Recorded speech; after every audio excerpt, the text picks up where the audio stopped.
human beings have been on the planet for how long as hunter-gatherers, and then you give that analogy in your book about the football field and the time. Give us, I think that's very helpful. Give us, and that's where I got that question about 10,000 years. There was a group of archaeologists from the University of Chicago who did archaeologic digs in Iraq in the Fertile Crescent, and they dated a city called Jarmo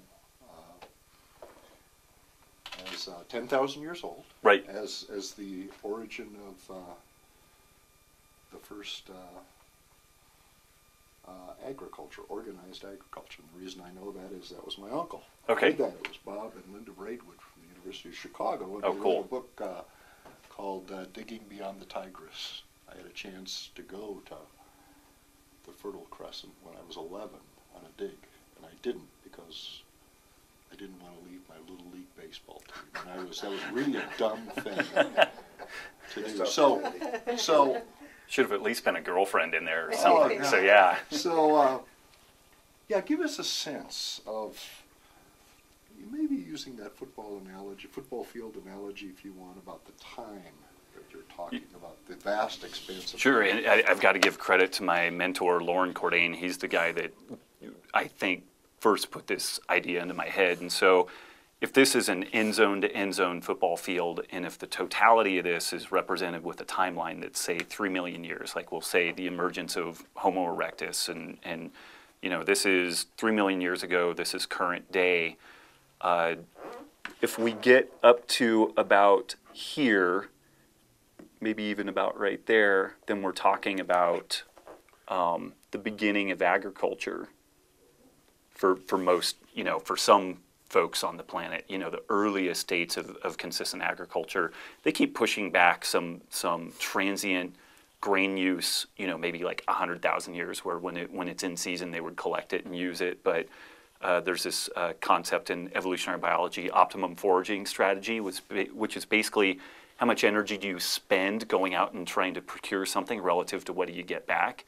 And grains don't win until you start really, you know, intensifying their production and all that. But this is from this point until this point, all of humanity lived as hunter-gatherers, and our genes were basically hammered and tongue forged to live that way, and typically a higher protein, higher fat, kind of transient carbohydrate load, more from fruits, vegetables, some roots and tubers, very low fructose content, lots of fiber, lots of antioxidants, and again, kind of a transient cyclical pattern, even if we're living in equatorial regions, like everything isn't in season all the time.